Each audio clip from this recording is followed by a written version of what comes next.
tout cas, ça a bien commencé. Et j'espère qu'on va au moins faire pareil que la saison 2024, mais je pense qu'on pourra faire mieux et c'est l'objectif. Comment là, c'est bon, il y a la reprise en 2025, ça s'est plutôt bien passé. Ça a été facile de se remettre dans le bain, même si la coupure a été très courte. Bah ouais, ça a été court, mais après ça a été facile de se remettre dans le bain parce qu'on restait sur des bons matchs à domicile, notamment contre Clermont et Metz, après le match en Coupe de France. Donc ouais, de revenir, ça a été facile. Ça a été facile de revenir. Elle a fait du bien, néanmoins, cette petite coupure-là, pour les têtes notamment. Ouais, elle a fait du bien. Après, on n'a pas eu le temps trop de se reposer au niveau du corps, mais au niveau des têtes, ça a fait beaucoup de bien. À Ajaccio, ça marquait la fin de la phase aller. Quel bilan tu fais toi de cette première phase? Bah, le bilan, je trouve que on a fait une bonne première partie de saison. On a fait une bonne première partie de saison au vu de l'effectif jeune, du nombre de joueurs qui nous ont quittés par rapport à la saison dernière. Et je trouve qu'on a bien repris le relais par rapport à ce qu'on a fait en fin de saison l'année dernière. Et je trouve que c'est bien et il faut continuer sur la deuxième partie de saison. Vous êtes 5e à 3 points de la première place, on peut même parler de très bonne partie de saison. Oui, très bonne, on peut dire très bonne aussi. On peut faire mieux quand même, mais satisfait. L'objectif, ça reste toujours le maintien? Bah, faut dire que l'objectif c'est le maintien, ce serait mentir un peu, mais l'objectif c'est en moins de faire de mieux que la saison passée et mieux que la première partie de saison. Mais en tout cas, le maintien, j'espère qu'on en parlera plus d'ici la fin de saison. Et après? Après, je sais pas, juste faire mieux pour l'instant. Pour l'instant, juste faire mieux que la saison dernière. Là, le maintien avec 30 points, il est acquis à quoi? À 80-90% ou Bah, à peu près, c'est à peu près ça. Mais on sait que dans le foot, il n'y a rien qui est impossible. Mais normalement, je pense que normalement l'année prochaine, on sera en Ligue 2, donc si tout se passe bien. Logiquement. Pour prolonger ça, là, cette victoire à Ajaccio, vous fait réaliser la super opération du week-end. Il y a eu un vrai resserrement là, dans le haut de tableau. Là, il y a ce match contre Guingamp aussi qui a un choc de haut de tableau. Pour toi, tu le vois un peu comme un duel déjà un peu de barragiste, une sorte de concurrent direct, ou comment tu le vois ce match-là? Bah, franchement, non, j'y pense pas trop. Je pense que ce serait trop tôt pour parler de barrage ou de même d'accession directement en Ligue 1. Aujourd'hui, comme tous les matchs, on joue pour les gagner. Et après, si on peut creuser l'écart avec eux, ce serait magnifique, mais on ne se focalise pas sur ça. On se focalise d'abord sur bien faire ce que le coach nous demande, et le reste, on fera les comptes à la fin de saison. Mais ce match contre Guingamp, tu le vois comment là, face à un adversaire direct, face à une équipe qui est un petit peu derrière, que vous pouvez distancer? Comment tu l'imagines là? Bah, un match comme les autres, ça va être un match important comme les autres. Face à une très bonne équipe de Guingamp qui en ce moment qui est bien. Et non, on l'aborde comme les autres matchs et on ne se met pas de pression par rapport à ça. Quand même ce défi de rester invaincu à la maison, ça c'est moteur un peu, c'est important. Bah, on essaie de prendre les matchs, que ce soit à l'extérieur ou à domicile, on les joue pour ne pas les perdre.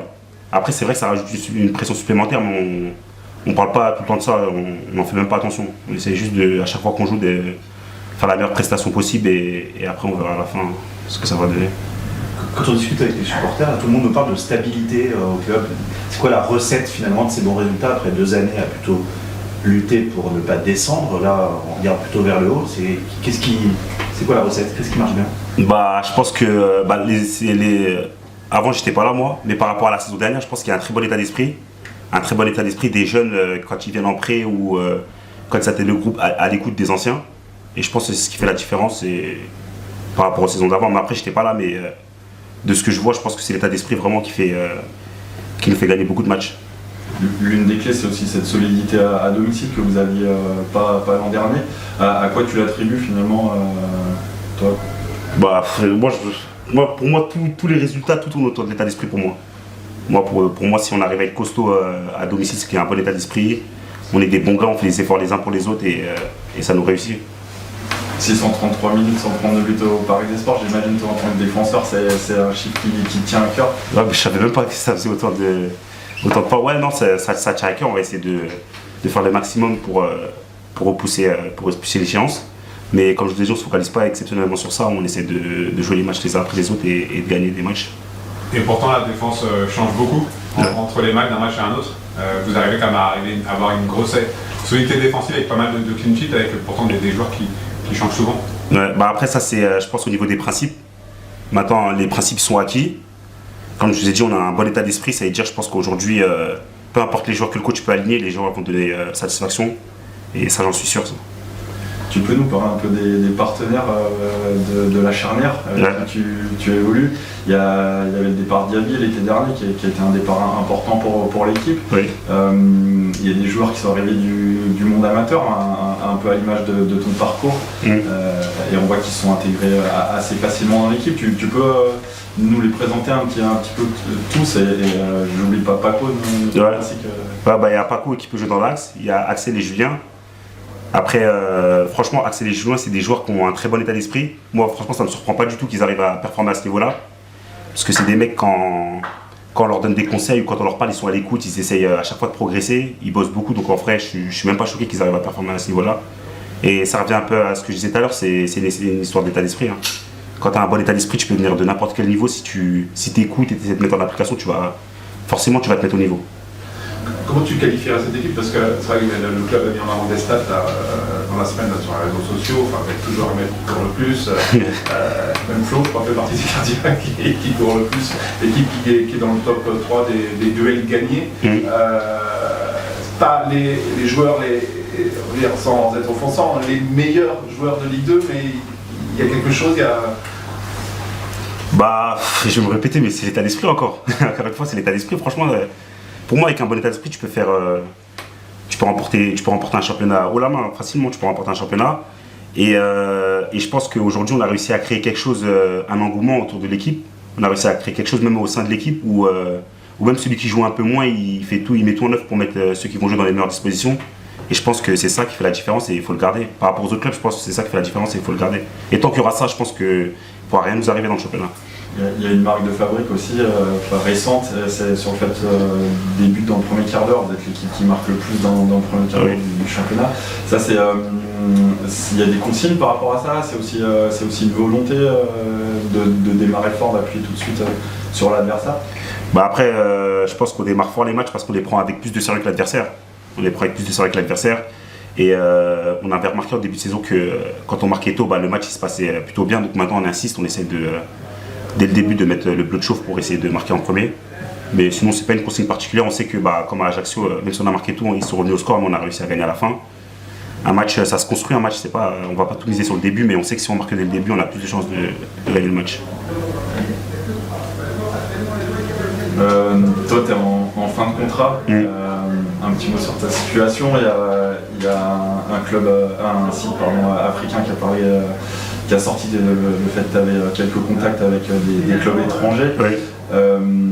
Comment toi tu vois ton avenir? Est-ce que tu te sens bien au FC Annecy? Est-ce que tu te vois prolonger ou tenter autre chose? Franchement je me sens bien au club. Après moi pour l'instant l'avenir qui est certain sur lequel je peux parler avec certitude c'est le match de Guingamp. Après le reste j'ai un agent qui gère ça. Mais ouais je me sens bien au club et je suis bien ici quoi. Tu es en discussion pour prolonger?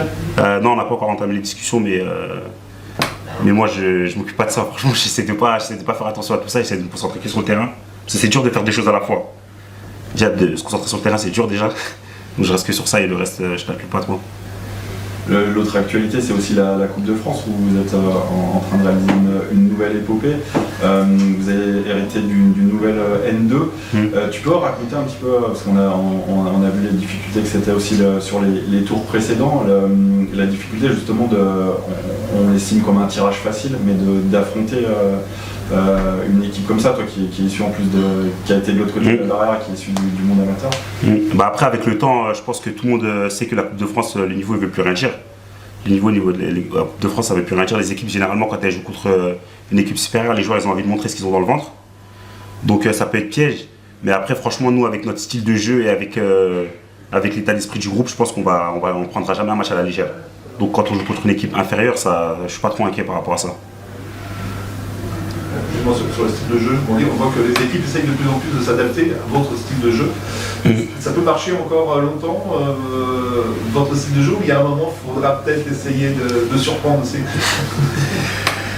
Franchement, ça me choque pas que les gens se posent cette question, parce que avant de venir au club, quand je voyais les équipes jouer comme ça, je me posais la même question. Et maintenant que j'ai compris les principes et j'ai compris ce qu'on met en place, ça va toujours fonctionner. Tant qu'il y a des gars qui veulent le faire, ça va toujours fonctionner. Mais ils savent pas ça. Ils pensent que ça va s'arrêter, mais ça va pas s'arrêter. Ça on dit souvent à Annecy, quand je parle avec des amis, on me dit souvent ouais, vous allez pas tenir, mais toutes les semaines c'est la même chose.